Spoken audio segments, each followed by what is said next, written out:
Hi guys, my name is Tinashe and welcome back to my channel. All things finance and productivity. It is always a pleasure to have you guys here with me. If you're not subscribed, please consider subscribing. It would really help my channel a lot. So today what we are going to be discussing is just how to downgrade your life.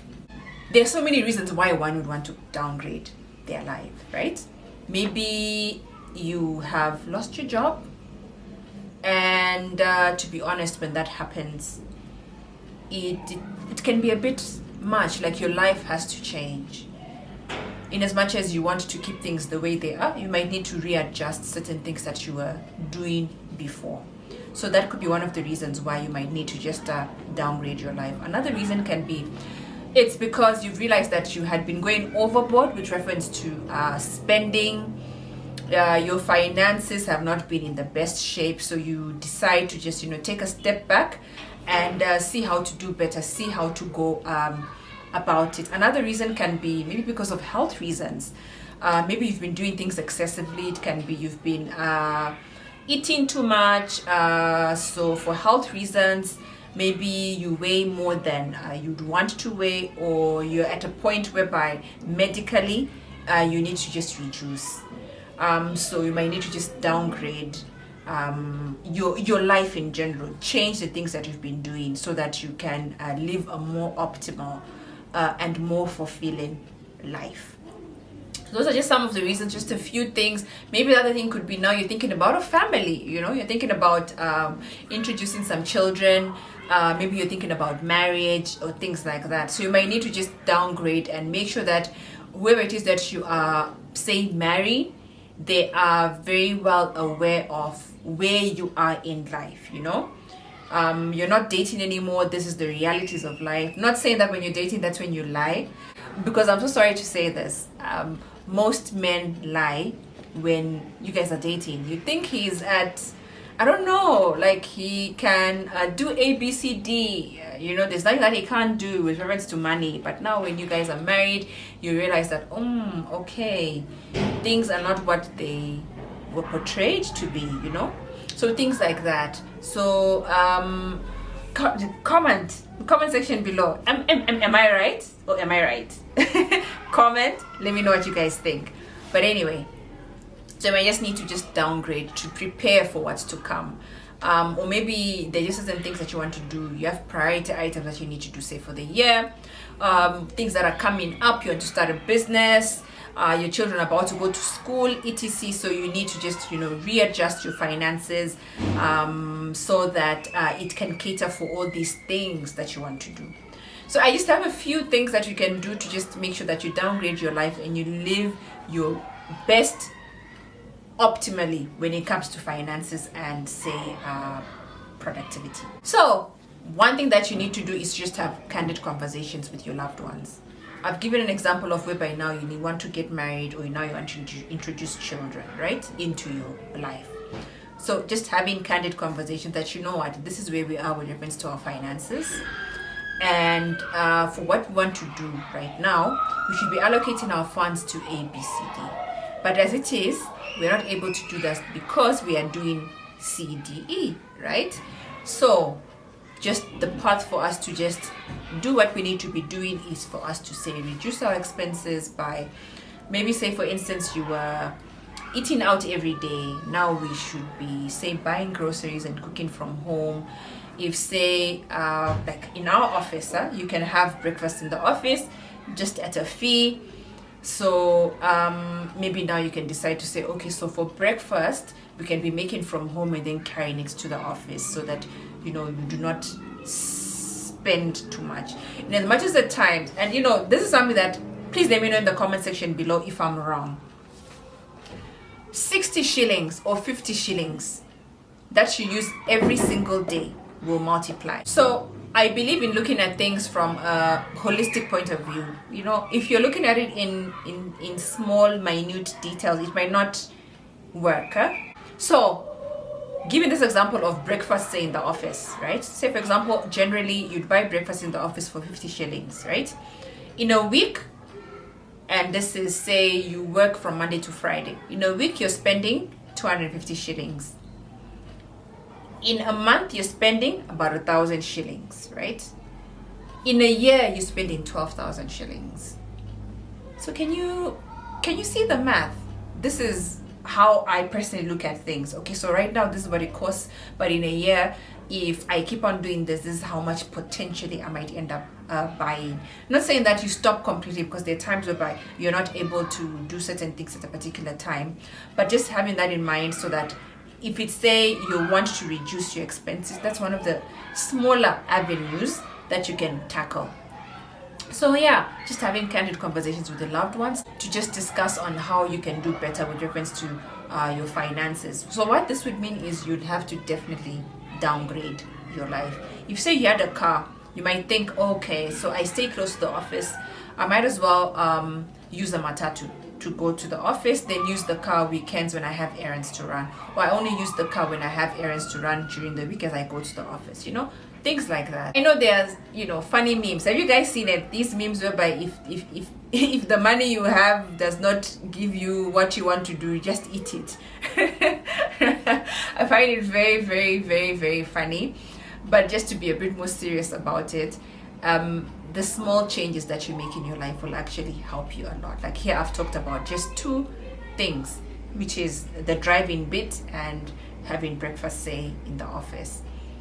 Yeah, let me know what you think in the comment section below, what your thoughts are with reference to these points that I have raised. So that's just one of the things that you can do. Just have candid conversations with your loved ones so that people are aware that you're downsizing. At times when you downsize by yourself, other people are not with the program, right? And yet you are living one life together. So it's good to include people in your program so that they understand that maybe if they used to buy clothes every other day, they might need to just buy those clothes maybe twice, things like that. So yeah, candid conversations are always good so that people around you, they understand what you're working towards, and they give you the leeway to do that. Other thing for me, honestly speaking, helps me totally. Stay away from people who are going to move you away from what you're working towards. You might have some, good friends, good family, but every time you go there, you might end up having to spend too much, more than usual. So, stay away from situations whereby, you move away from what you're trying to work towards. If you're trying to work towards saving, then stay away from that friend who always, say you go to the most expensive restaurants to eat, who always encourages to go to that vacation with them, things like that. Make sure that you are very cognizant of your environment and the people who are in it, who make you move away from that. You're that friend who was going to call you and just say, okay, so yeah, let's go drinking. And when you go and do that, it's going to make you spend more than what you'd anticipated to do. And remember, you need to downgrade, just to downsize your life. The other thing is just to stick to your budget. Just stick to your budget. You are downsizing. So if you had always been buying new games every month, you're downsizing, your budget does not include those games, so you don't buy them. So you do not buy them, you do not purchase it. It is not in your cart. I know it's so easy to online shop. It is not in your Instagram. You're not constantly looking at it so that adverts keep flocking at you. And you start looking at, oh, but I think I need this. I think I want this. No, you don't. Make sure that you just stick to your budget. And if you're not budgeting, make sure that you start budgeting. It's always good to budget so that you know where your money is going and how much of it you're spending. It is always, always good to do that. So I would encourage you to just stick to your budget if you are planning to just downsize your life. Other thing is, of which for me that really, really works, just planning your big expenditures. I'm in Kenya, I'm in the Kenyan market, and I'm sure this happens in most markets nowadays. When I need to buy big things, when I need to buy big appliances, I wait for Black November. So remember, I would have thought about it well in advance. So by January, maybe not January, there's January disease.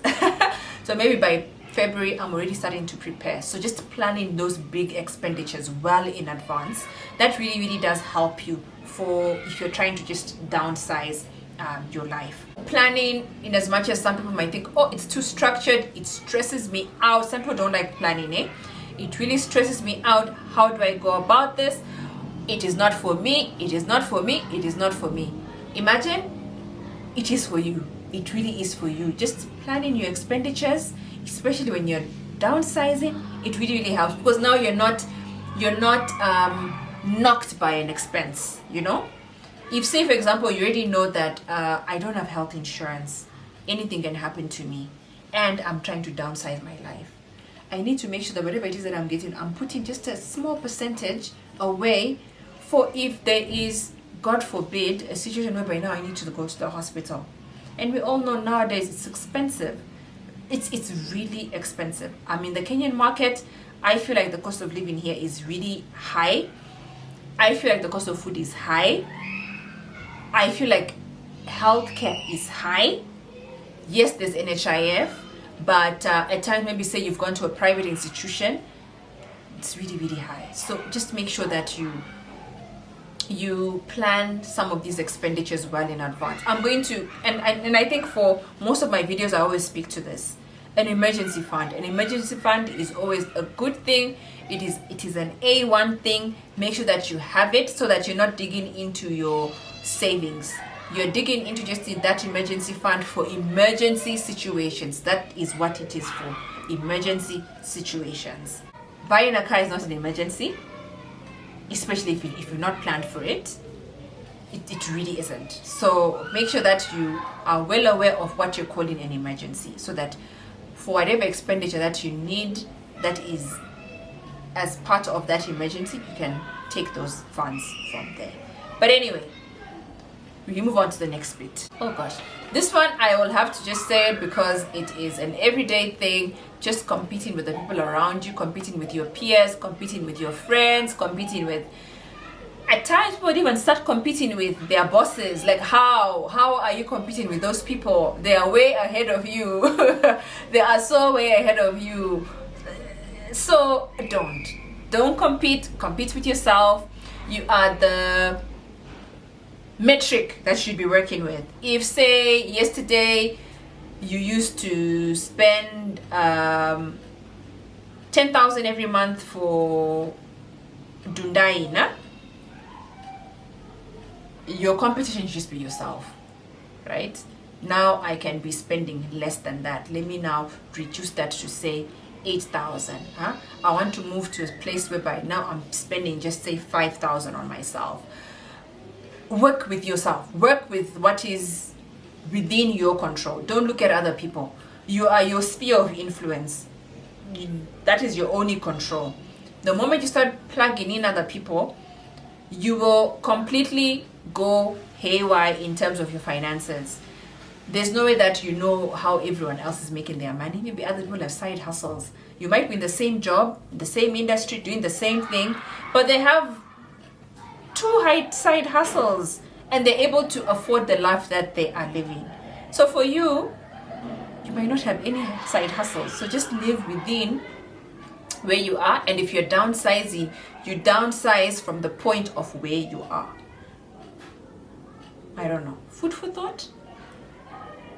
Let me know in the comment section below if I'm making sense. Let me know.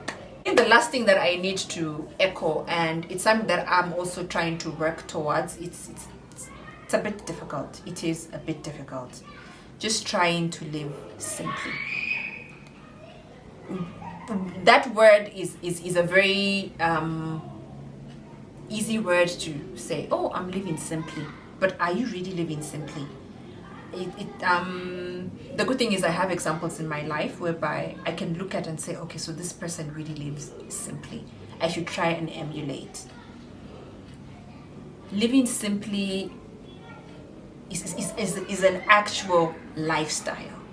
Like I've just seen it, especially from the examples that I have around me. Living simply is an actual lifestyle. It's different from being a minimalist.